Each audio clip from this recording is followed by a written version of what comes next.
Okay, hello and welcome. Hello and welcome. Thank you so much for being here and welcome to today's episode of the Empowered Immigrant Live. My name is Otis Landerholm. I'm the founding attorney here at Landerholm Immigration, A.P.C, where we fight for your American dream. And welcome to today's episode, and thank you so much for being here. All right. Today's episode is called 700 ICE Agents Are Leaving Minnesota. What does that mean for you?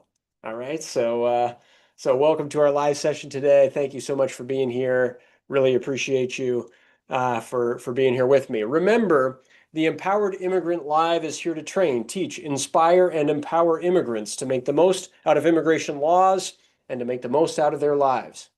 Okay. Today, our theme is that 700 ICE agents are leaving Minnesota. And what does that mean for you? And so we'll talk about that. And my question, as always, is do you want to get a green card? Do you want to apply for citizenship? Do you want to apply for asylum or VAWA or a U visa? Or do you want to figure out what's the best strategy or what's the best option or what's the best solution to your immigration situation? Because if so, go for it.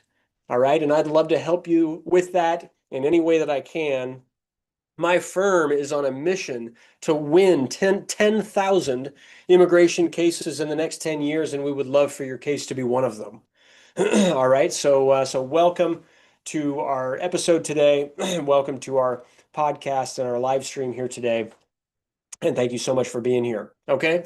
So you may have seen in the news, all right, after the shootings and the protests and everything that has happened in Minneapolis, Minnesota, over the course of the last couple of weeks, Trump and Tom Homan, director of ICE, have announced that they're going to reduce the number of agents in Minnesota by 700. Okay, so 700 agents are leaving, and Trump has ordered that they leave the state of Minnesota.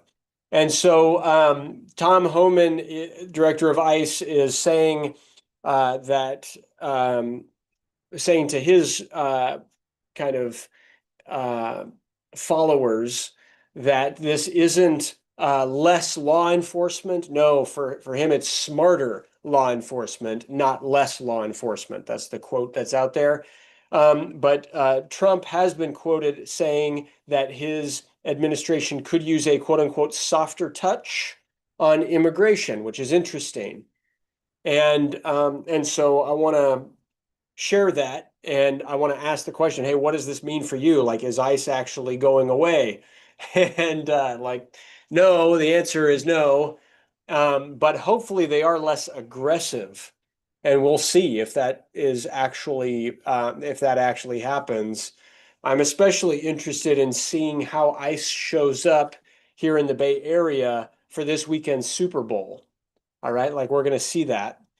And and I am skeptical, right? The government can say various things, the Trump administration can say various things, but we know their intention, right, is to increase detention, increase deportation, right, and really decrease the number of immigrants entering the U.S., et cetera. And so we know that the intention behind what is happening is that. And so no, I don't think ICE is going away. But the Super Bowl is happening. We are going to see what happens. If you are, especially if you're around the Bay Area this weekend, remember the Super Bowl is happening in Santa Clara. And so it's like you got to know that you have the right to remain silent. You have the right to be free of unreasonable searches and seizures. These are U.S. constitutional rights. You have the right to protest. All right. Everybody has the freedom of speech in the United States. All right. You have the right to seek an attorney. You have the right to sue the government if you're detained unlawfully under habeas. Right. And the government has violated these rights over and over and over again for immigrants. All right. Um, um, I was going to say since the beginning of his administration last year, but also during his first administration also, right? And so the Trump administration has violated these rights for our clients and for the immigrant community multiple times. And we can sue them when they violate people's rights. We don't want to be in that situation, but we got to know what our rights are. And so that's why it's important to tune in to a podcast like this. And that's why I'm very, very grateful for you for being here with me today. All right. So I hope all of this is useful. I hope it's helpful. If it is, please like, please subscribe, please follow our content. I'd love it if you subscribe to our channel in YouTube. We are trying to increase our subscribers in our YouTube channel. And that's really what I wanted to share today. All right. So I hope that's useful. I hope that's helpful. If you have questions about your immigration case or anything regarding your, an immigration situation or scenario, please feel free to type that question in the chat right now and I'll take it.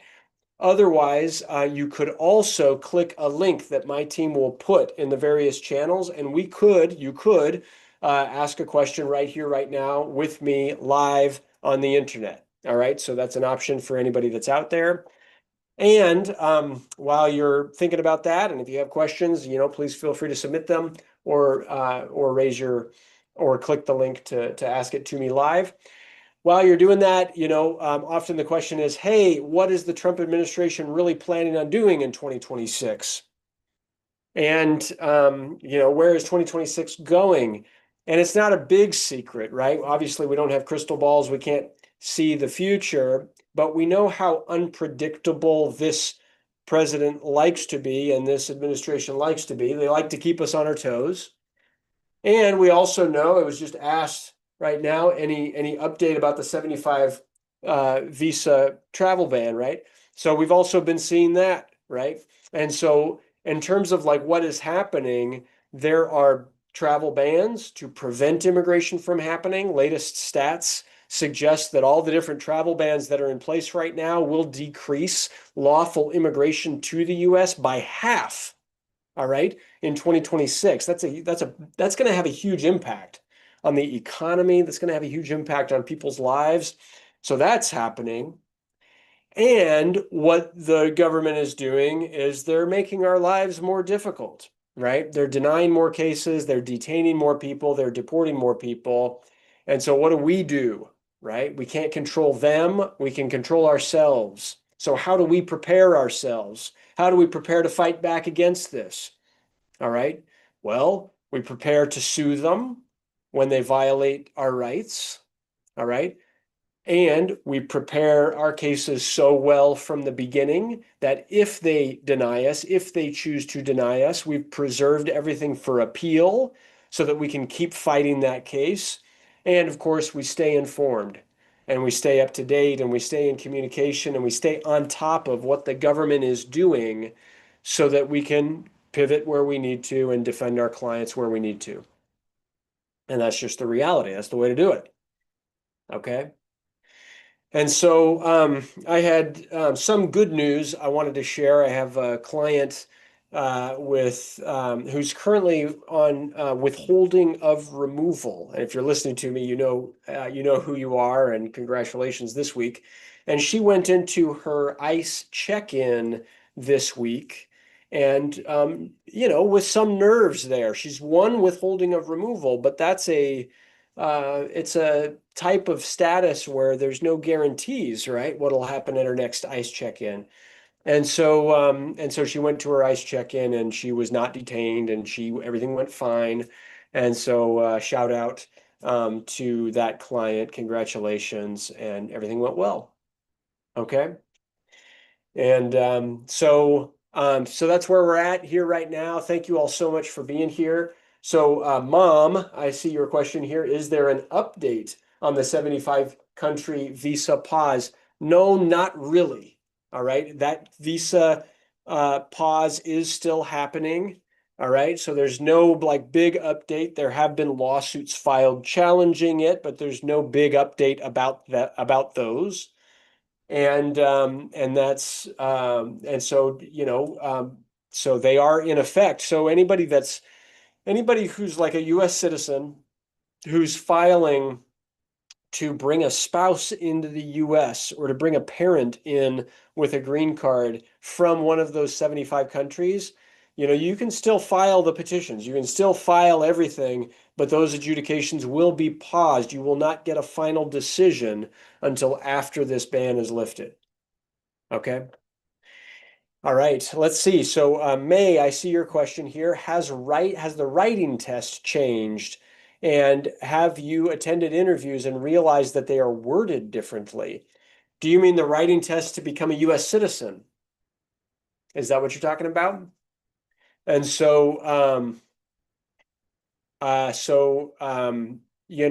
the writing test changed? I mean, not too much, not too much. Um, we have to write it on an iPad now instead of on paper. The big change is the what they call the civics test. And the civics test is, it's like 120 questions. That's not quite right. It's been a while since I've reviewed the latest change. We've got all the latest. I've done a video where I go through every single one of those questions. You could find that on our YouTube channel. I believe it's 120, it might be 126 questions now. They'll ask 20 of them during your citizenship interview. You've got to get 12 right out of the 20. Okay, well, that's doable, right? You could do that. It just takes some studying. All right, you've got to study it through. You got to know the answers to those questions. You can get those online. You can also get those on our YouTube channel. I've done a lot on those citizenship questions. Happy to share those with anybody if you reach out and if you want that. Okay. Hector M. Vargas, you say, if my I-485 got approved, how long should it take for it to arrive? Well, first of all, congratulations. If your I-485 got approved, that's a win right there. All right. That's like go out and celebrate. All right. And yes, maybe especially celebrate when that green card comes in the mail. I know that. How long does it take for your green card to arrive in the mail? 10 days or less. Once the approval has happened, that's the significant piece, right? And so, yeah, 10 days, 2 weeks, something like that, right? Sometimes it depends on where you live and how accessible the mail is and how frequently the mail is delivered to your address, or to your attorney's address, right? But congratulations, Hector. That's awesome. All right, FAM USA 2007. You say, if your charging document, NTA, for a lawful entry, also EWI, can you file habeas? Yes, if you're detained. All right, yes, if you are detained. Habeas is there to challenge someone's detention. So if someone is detained and they're saying you're not eligible for a bond hearing, file that habeas. And like, yes, you are. All right. Yes, you are. And so, I mean, unless there's more to the story, unless you have a certain criminal record or, unless you were detained on entry or issued a deportation order by Border Patrol, it doesn't sound like that's the situation for you. And so, like, yes, you would be eligible to file habeas if you got detained. And I am doing this for some people. Some people who are afraid that they might be detained are hiring us to help prepare a habeas in advance, right? Help prepare a habeas just in case somebody's detained so that we have that ready to go. All right. And that can be done also. Anyway, I'm doing that. I'm writing two of those as we speak, at the moment. So that's happening. Let me know what other questions out there. I see some coming in here on TikTok. Let's see, what have we got? Is it normal to be scheduled for green card interviews based on asylum? So the word normal can't be in our vocabulary too much anymore, right? It's like you never know what the government's going to do these days. But it is normal to be scheduled for green card interviews when you're applying for green cards. All right. Is it normal specifically through asylum? I mean, maybe less normal, but this day and age, it's like you could any green card expect an interview. All right. Like in other words, maybe not super normal, but it's not a surprise. All right. It's not a surprise. Like be ready for the interview. Talk to your like have a lawyer go with you. Make sure that you're clear on your strategy. Make sure your application was done well. Like like that's the answer. Okay. All right, let's see. Noel Diaz, question: does an attorney need special license to appeal to whatever circuit the case falls in? Yes. Yes, good question. All right. Anytime you're doing anything in federal court, including the circuit courts, you have to be admitted to the court you're practicing in. All right. And so, and there's a process to go through. There's a process to go through. So, like me personally, I am admitted to practice law before every immigration court in the United States, before the Board of Immigration Appeals, all right, which is in Falls Church, Virginia, before the federal courts of like federal district courts of the Northern District of California, the Eastern District of California, and the Southern District of California. All right. And I'm licensed to practice before the Ninth Circuit Court of Appeals. But I am not licensed to practice in federal district courts in other states or in circuit courts outside of the Ninth Circuit. Which remember, if you're not sure about what all that stuff means, there are several circuits. I think there's 13 circuits throughout the United States. So the Ninth Circuit, which is where I live, is California, Oregon, Washington, Montana, Idaho, Nevada, Alaska, Hawaii. I think that's all of them. All right. Like it's a big area. It's like the biggest in terms of population. I think it's the biggest in terms of area too. It's a huge area, but it doesn't cover the whole country, right? And so if you have an appeal happening in other places, then we can certainly help you. We can certainly potentially draft all the arguments, but we often will work with attorneys who are doing that type of work before that type of court. All right, let's see here. Good questions. Let's see here. So, Enid, I see your question here. ¿Cuánto está durando el I-130? Familiar, inmediato, fecha de prioridad, 12, no, el 27 de diciembre de 2024. Okay. So, how long is the I-130 taking for a family-based case? So one thing I don't know here is which. So you said it's immediate family. Okay, like a spouse or a child petitioning for a parent. Okay, so if it's for an immediate relative, then what, like a year or so is what they're taking right now. But it doesn't sound like an immediate relative case if yours was submitted December of 2024, although December 27, 2024, I mean, that's not too far off, right? So that's like a year and 2 months now. So that's not too far off.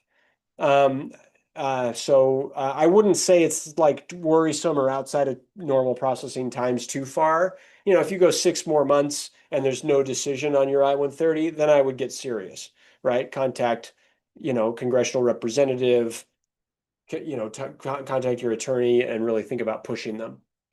But like a year to like 15 months or so is very common for an I-130. And if it's a other type of family case, like if it's a brother or sister, well, then you're talking years, right? It's a much longer process. All right, let's see. FAM USA 2007. You say Section 236 is mandated to CBP.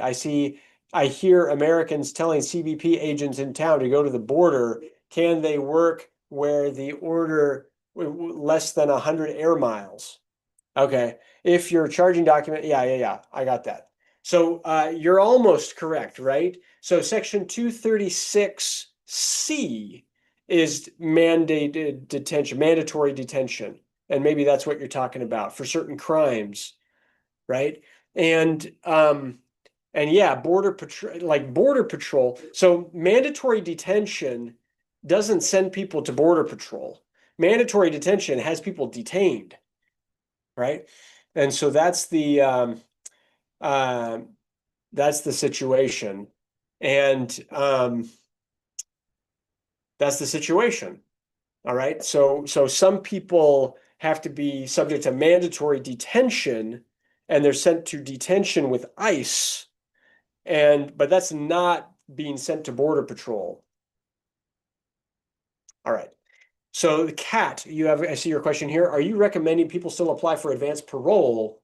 My husband is currently on DACA, no criminal history of any kind. Yes, I am. Yes, I am. I'd love to help you with that. All right. So, absolutely. Absolutely. If he's never been inspected and admitted or paroled in the past, because if he travels on parole and re-enters, then that opens up an enormous pathway for him. All right. And so it's like the easiest, quickest, best way to get a green card if you could do that.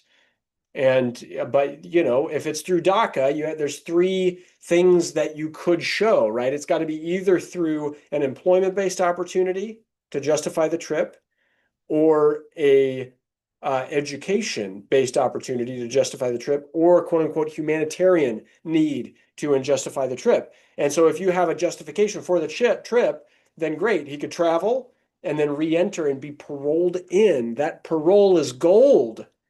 All right, because now you can use it to adjust status if you're married, right? It can be a huge, like, yes, absolutely, I recommend it. All right, even under the Trump administration, we have done it, we have won it, we continue to do it, we continue to win it. And yes, it is possible. Don't do it alone, don't do it incorrectly. Yes, there's additional fees now, parole reentry fees and things, but it is gold. All right. And so talk it through with a lawyer. Don't do it if he's not eligible for adjustment of status. There are some people in that situation. And don't do it unless you really do it well. But yes, otherwise, absolutely. All right, let's see here. Jorge, I see your question here. I live with pending asylum case. I have a work permit and a social security number. Can I get a green card if I was assaulted? Got it. Well, first of all, I'm sorry to hear it if you were assaulted. All right, that is not good. And you live with a pending asylum case, you have a work permit and social. So here's what I'm hearing, right? If you have a pending asylum case, can I file for a U visa? That's the question that I'm hearing here. And the answer to your question is yes, absolutely. We do it all the time. Okay.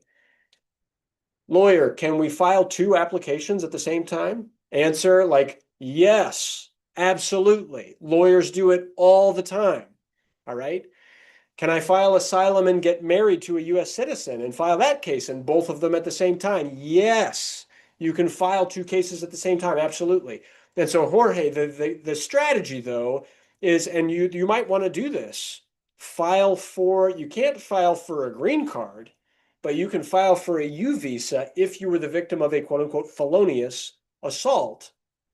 But you got to talk to a lawyer to make sure you have a case for that U visa if you were the victim of a felonious assault.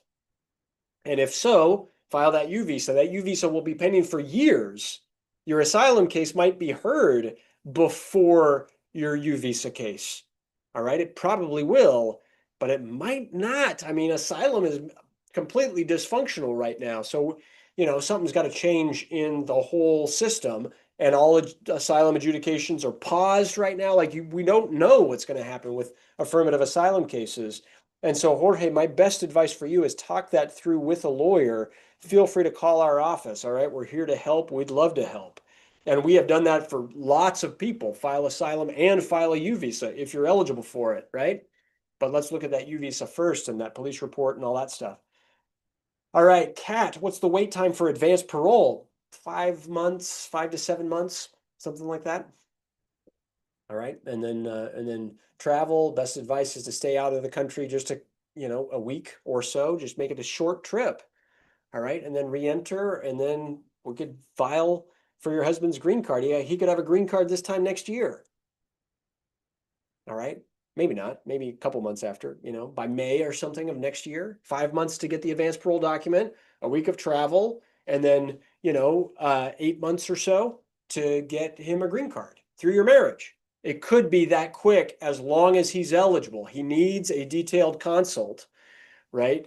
We got to make sure that this is a good strategy. I'm not recommending it without having really met you guys, but that could change his life, right?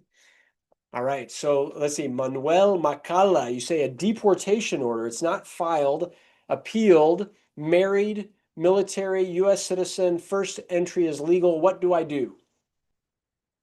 Deportation order, but not final. So you've appealed it and the appeal's pending, is that right?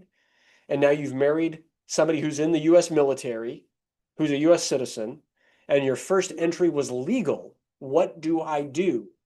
Okay, complex, but I love it. All right, complex, but I love it. I'm a type of guy where I love complexity. So here's what you do. Are you ready for it? All right. Yes, you'll need a lawyer for this. So really, your first step is to get a lawyer. But what you want to do is you want to file a motion to remand. Your case is pending on appeal. You want them to remand your appeal back to the lower court. Why? So you can adjust status in front of the judge in your lower court. Why? Because you're married to a United States citizen and your last entry was legal. All right. As long as you're eligible to adjust status, what you do is you file a motion to remand your appeal case back to the judge. And you want to do this quickly before there's a final decision on that appeal. And then you want to adjust status in court. That's what you do. All right. And I'd love to help you with that. My office is here to help. We'd love to help. Okay. We love cases like that. Okay. Joe Ba, I see you here. Thank you for being here. Okay, you say, is it possible for people who have withholding of removal to become residents one day? So, uh, so let me answer it like this. All right. Is it possible to go from withholding of removal to permanent residency? No, it's not. No, it's not. All right. But is it possible for people with withholding of removal to become a resident one day through some other means? You can't do it through withholding, but could you do it through some other means? If you marry a U.S. citizen, if you are the victim of a felonious assault or some other crime, and you do it through the U visa, if you, uh, if you won withholding, but you lost asylum, but you've appealed the asylum denial, and now your appeal gets approved. Now you could do it through asylum. If you did a motion to reopen your withholding case and filed through something else, you could do it that way. Like, yes, it is possible. It's just not a direct path. You've got to do work in court. All right. You've got to do work in court in order to solve that. And we do that. We do that. It is possible. All right. I have done it. I have won it. I can tell you it is possible. All right. It is not easy, but it is possible. Okay. Veronica Yoni Belli. All right, Veronica Yoni Belli. I see your question here. I'm on the ISAP program. All right, I got that. For how long can I be on this program? I hate the ISAP program. All right, I had a client just right now, even while we're talking, I got a notice from our attorney who was representing our client in front of ISAP. And ISAP is the Intensive Supervision of Aliens program. All right. And often they put people on an ankle monitor device, el griete. A lot of our clients refer to it as that. And it's horrible, right? GPS systems tracking your every movement. Or sometimes they have like daily or weekly calls. It's just an intensive supervision program, right? Alternative to detention. It's better than being detained, right? But it's a pretty awful situation to be in. So for how long can you be on this program? Often it's for as long as your immigration case lasts.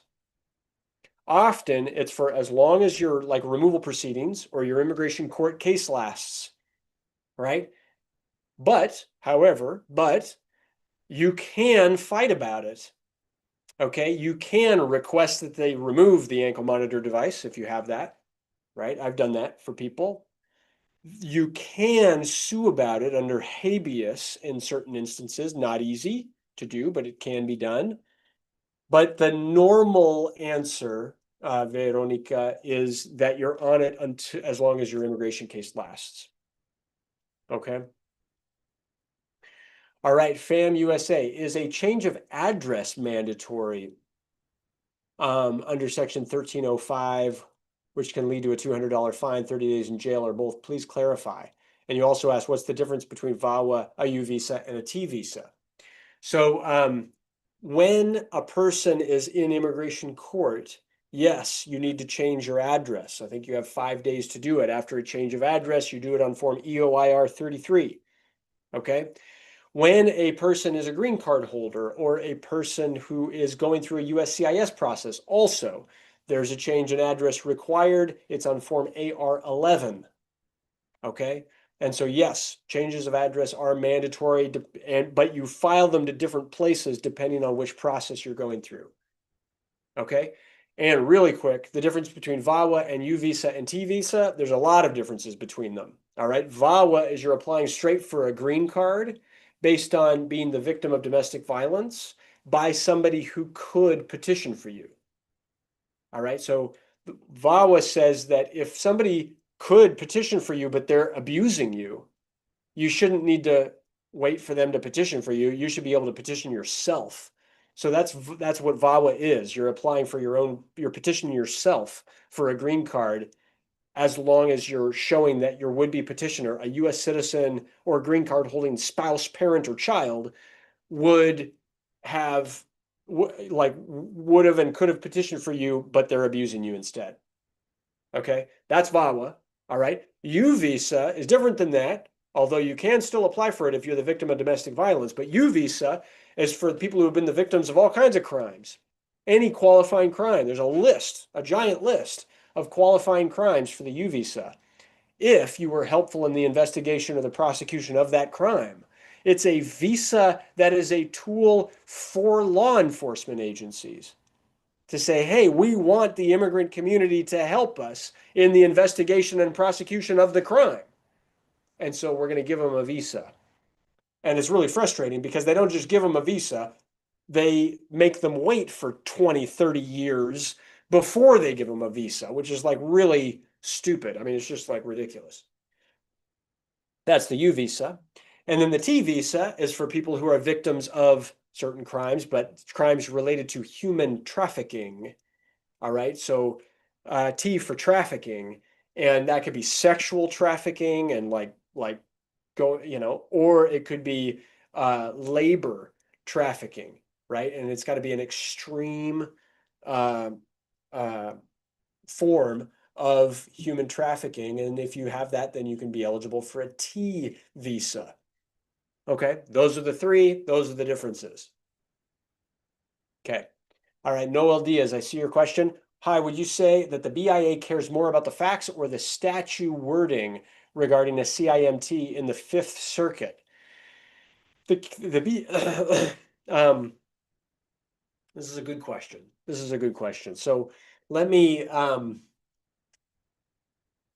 say it like this. All right, let me say it like this.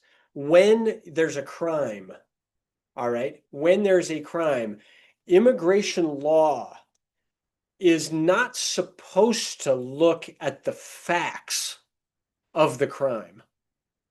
Immigration law is not supposed to really consider, what happened on this date or that date or whatever. No, immigration law is supposed to apply what's called a categorical analysis as to if this was a conviction, was it categorically a quote unquote crime involving moral turpitude? Or was it categorically a quote unquote aggravated felony? Or was it categorically a crime that causes someone to be inadmissible or causes somebody to be deportable? All right. And that's like, it's tricky because that's the way the law is written. And that is the way that the BIA will apply the law. All right. And The judge and the officer, they'll ask you about the facts. All right. So it's like it's messy. It's messy because the law cares about the record of conviction. Was this a conviction for a categorically crime involving moral turpitude or not? Black and white. But the judges and the officers care about the facts involved, and they inevitably this ends up happening. All right, where we got to explain the facts and we got to argue the law, and we'll have to probably do that in front of the BIA, and you'll need to do that in front of the BIA. The fact that it's the Fifth Circuit is the same in every circuit. All right, that answer is the same in every circuit. Okay, so hope that's useful. I hope that's helpful. All right. You Louvre E. You Louvre. All right. Thank you for being here. You say, are 42A possible to win with a record, but with no aggravated felonies? You've been an LPR for 30 years. All right. I'll tell you a story. All right. I'll tell you a story. I had a client who was a green card holder, since he was 2 years old. All right. When he was, I don't really remember, but let's say 15, he started hanging out with the wrong crowd. All right. I won't say that he was hanging out with a quote unquote gang, right? But he was hanging out with bad guys that weren't doing good stuff. He had multiple drug related convictions. All right. Marijuana, right? Multiple marijuana related convictions. He had multiple DUIs. He had multiple uh, uh, theft related issues. He had, I think, 6 total convictions on his record for various things with various degrees. He'd gone to jail 6 times for one thing or another. All right. And so he was put into deportation proceedings. Immigration was like, yo, enough is enough here. We're going to deport you. They put him into deportation proceedings. His family and his parents, they hire my office. And okay, let's look at the facts. Let's look at these convictions. This guy's been a green card holder since he was 2. All right, you're going to deport somebody who's been in the US since they were an infant. And let's look at the reasons and all of the like crazy things that happened to him in his childhood that had him like looking for a group of friends and wanting to perhaps drug himself so that he could forget some of the atrocious, awful things that happened to him in his childhood. And let's put some of that stuff on the record. All right. And we fought that case and we fought it all the way, and the judge agreed with us. And they granted E42A despite the record. Like, the answer to your question is yes, it's possible. It's not possible if there's an aggravated felony conviction. And so you're asking the right question. Like, yes, it can be possible, even with crimes, as long as that green card was lawful when it was approved, and as long as you're statutorily eligible for cancellation of removal under E42A. It's not easy, but it can be done. All right. So thank you for asking that. I see your question. My husband went for an interview on January 13th, 2026 and was denied. Can I appeal? He is in Sierra Leone. Wow. Are you saying that your husband went for an interview in Sierra Leone and he was denied there? That's what you're saying? Um, January 13th, can you appeal? Like, it's difficult to appeal cases that are at the US consulate and embassy outside the country. Difficult to do, not 100% impossible, but difficult to do. The first step is to have a consultation and to really see why it was denied. and to make a decision like, is it appealable, or can we file a waiver, or can we do something else? Like, that's the situation. Okay, that's the situation.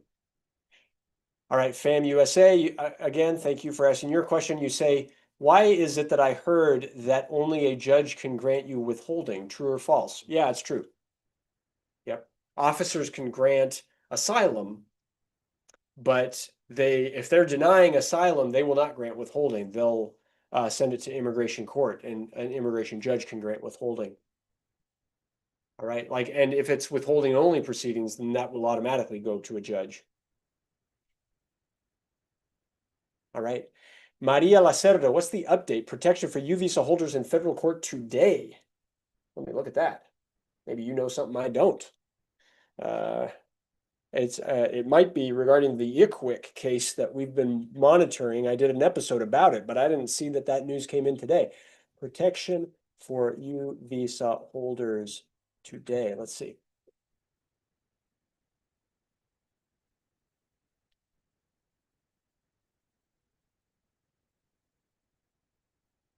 I'm not seeing an order on that case, at least not from my quick search here. But that's cool if it is. So the case that we're monitoring is ICWIC versus NOME. ICWIC is the Immigrant Center for Women and Children, and they have sued the Department of Homeland Security, right, in federal court. It's a federal court case saying that the government's policy, right, where they're going to arrest and detain people who have been granted deferred action through the U visa, like that lawsuit is saying that policy is illegal. Put a stop to it, right? These people have been granted deferred action. That's an agreement by the government that they're going to defer to act against them, right? And so, like, let's file a lawsuit and let's hear about that. So I think that that's what you're talking about, Maria, and thank you for being here. And I don't see that we are waiting for news in that federal court case, and we're hoping that the judge says yes. All right, that's illegal, and we're going to continue to protect U visa holders. Like, we're hoping that that's what's going to happen, but I don't see that decision has come in today. But I'll be looking, right? I'll be watching. So if you want to follow our channels, right? When there is news about that, I will definitely be sharing that. Okay. So Veronica, you say, but I already have a final order of removal with a U visa pending. Okay, I got that. I got that. So I can't remember what your question was earlier. Let me see. Oh, you're on the ISAP program.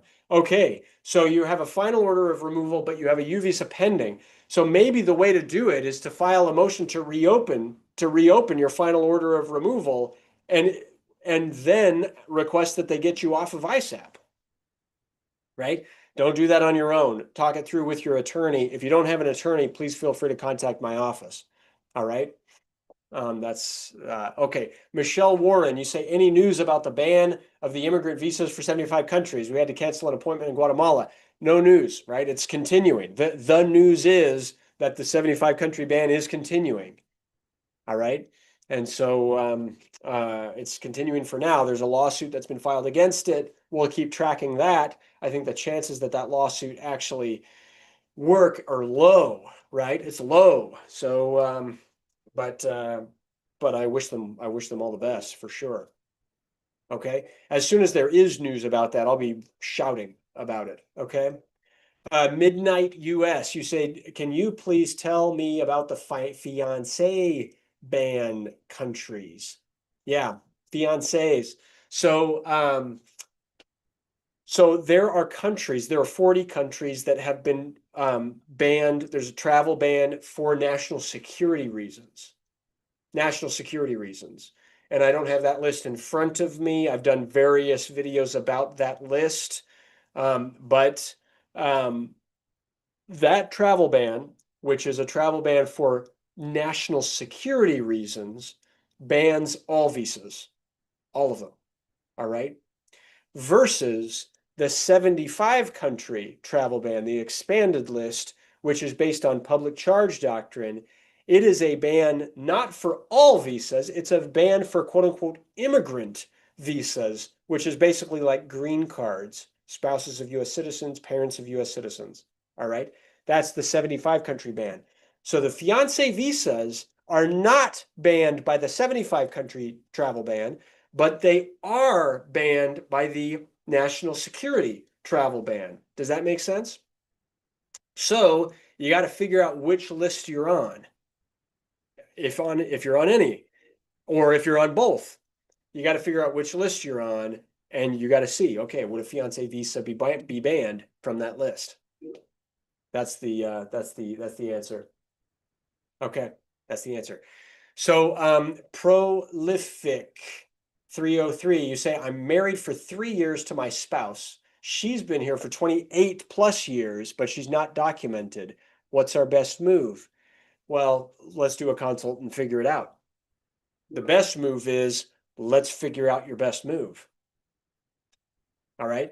Because you can't adjust status through an undocumented spouse, but you might be able to adjust status through something else, right? Do you have kids, right? Do you have, like, has anybody in your family ever petitioned for you ever in the past, right? Have you ever been the victim of any crime? Are you afraid for your life to return to your home country? Like, let's get to the bottom of what is the best move. And maybe the best move is don't do anything, right? Maybe that is the honest best move. Don't do nothing for now, and let's fight when we have one of these situations, or when immigration reform finally goes through, or let's revisit in the future. But maybe there is a move that you could make, right? Not every case is ready to make a move, but every case should know what's the best advice, what's the best scenario, right? All right. Punisher, I see your question here. Fiance is from a banned country, was given a 212F after the interview. It's typically a 212G, 212F. After the interview. What do we do now? I say it's typically 212G, which is administrative processing, right? 212F is a normal denial saying that they're not eligible for a fiance visa.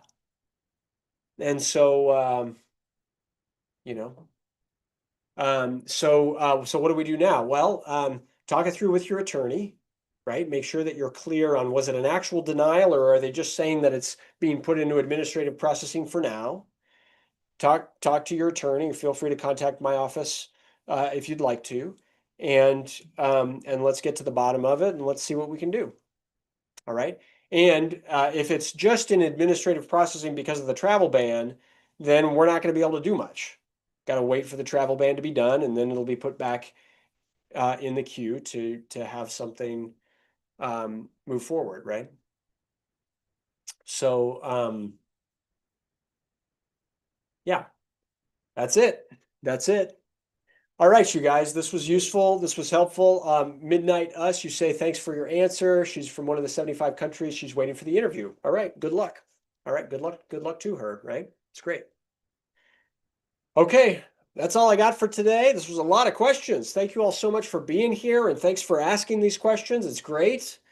And if my office can help in any way, we're here to help. We'd love to help. Feel free to reach out.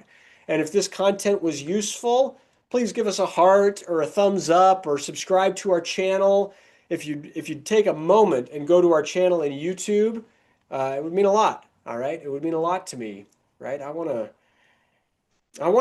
go big. I want like 5 million subscribers in YouTube. I think we have like 22,000 subscribers right now. I'd love to like 10x that, I'd love to 10x that. I don't know how to do that, right?